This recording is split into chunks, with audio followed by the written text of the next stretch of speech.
E aí pessoal, bem-vindos ao canal, espero que tenham tido um carnaval tranquilo, mas vamos direto ao ponto.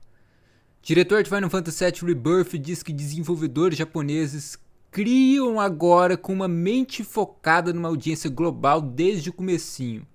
Confirma que jogos passam por análises éticas minuciosas preparadas para diferentes regiões. Vou ler as partes mais importantes da notícia primeiro, depois eu comento tudo. Acho que aqui ficará melhor assim do que eu ficar parando no meio.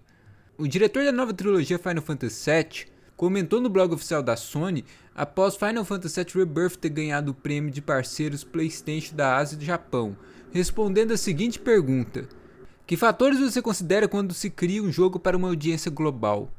Da história a cada mínimo detalhe na apresentação do jogo, fazemos análises éticas minuciosas preparadas para diferentes regiões. Gastar tempo e recursos para garantir que seu trabalho não se torne uma fonte de negatividade a ninguém é essencial no mundo atual. Na época que o Final Fantasy VII original foi lançado, ele foi criado principalmente para o mercado japonês, e seu alcance global expandiu com um ganho de reconhecimento. Mas hoje, ao invés de priorizar o mercado japonês e deixar que o alcance do jogo cresça organicamente, agora criamos pensando numa audiência global desde o comecinho. Nesse sentido, estamos numa era completamente diferente. Como criadores japoneses, é claro que desenvolvemos o jogo em japonês primeiro antes de traduzi-lo para outras línguas.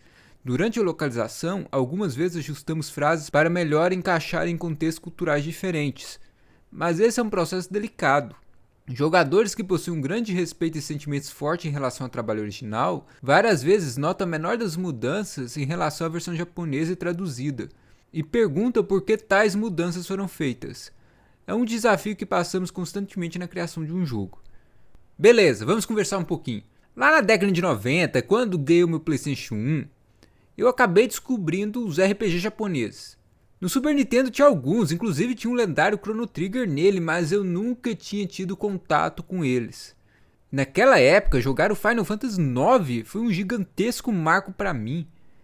Até então eu jogava bastante jogos de plataforma, mas a partir daquele momento, os RPGs japoneses se tornaram meu gênero favorito. Tanto que fui atrás de tudo que podia quando ganhava um dinheirinho para ir no camelódromo comprar o jogo piratão. E naquela época, era normal chegar na barraquinha do camelô e ter gente procurando esses RPGs, e não era só Final Fantasy que procuravam. Só que quando chegou a época do PlayStation 3, com o Xbox saindo na frente e a complexidade e o aumento dos custos para se desenvolver no PlayStation, os RPGs japoneses meio que ficaram para trás, e muitos foram parar nos portáteis. Tanto que quando eu finalmente comprei o meu PlayStation 3, o vendedor me ofereceu vender com alguns jogos e eu recusei na hora, porque eu sabia que ele não teria o que eu queria. Mas ele insistiu, então eu falei que queria RPG japoneses. E a única coisa que ele tinha para oferecer era Final Fantasy 13, uma bomba. Agora na geração do Switch a coisa já mudou. Os jogos japoneses em geral estão em alta.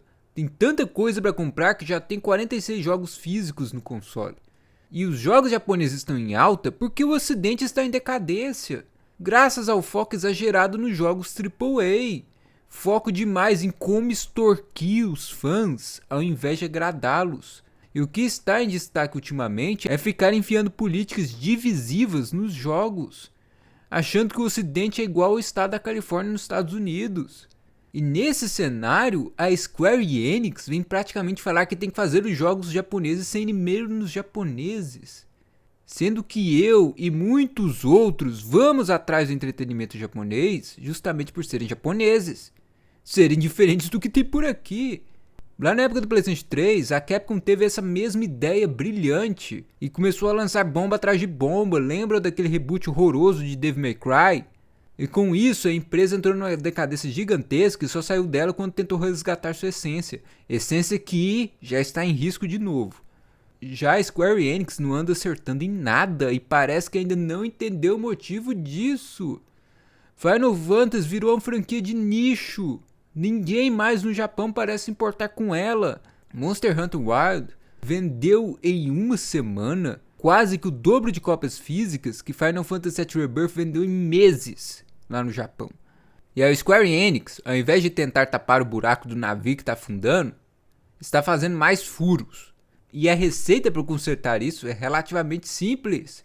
Fecha o departamento de ética. Literalmente, que se dane o sentimento dos outros. Tá, eu estou exagerando, você não quer realmente fazer algo maluco que ofenda o país inteiro como Assassin's Creed Shadows está fazendo. Mas é impossível agradar todo mundo, principalmente os malucos do Twitter ou X que se ofendem com tudo e não vão comprar o seu jogo mesmo. Faça jogos que quem está fazendo queira jogar. Faça jogos que tenham uma visão, que sejam divertidos. Se você tenta fazer jogos para o mundo todo, a chance de não agradar ninguém é muito maior do que a de agradar todo mundo. A empresa cresceu fazendo RPGs por turno com boas histórias, então voltem a fazer isso. Não fiquem forçando a ação, ou seja lá o que estiver na moda nos seus jogos porque parece que o ocidente prefere isso agora.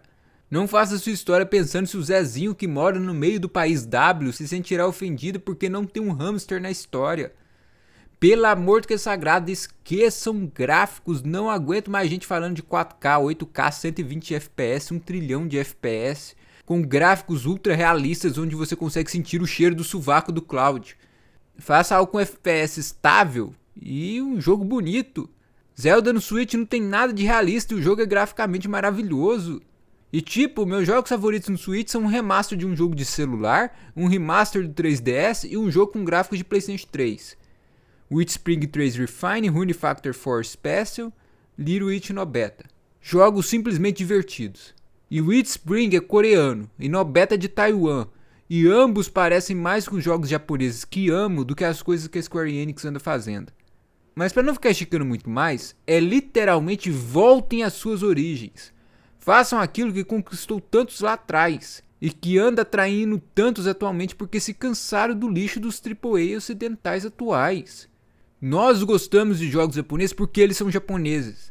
E alguns estúdios japoneses estão pulando atrasado no barco das políticas que mataram estúdios ocidentais recentemente. Se não perceberem que isso é errado logo, lá na frente será a vez desses estúdios japoneses sofrerem o que os estúdios daqui estão sofrendo agora. Mas é isso, falou, vejo vocês na próxima. E deixo meus sinceros agradecimentos aos membros do canal. Algumas coisas aqui só foram possíveis graças à ajuda de vocês. Realmente, obrigado.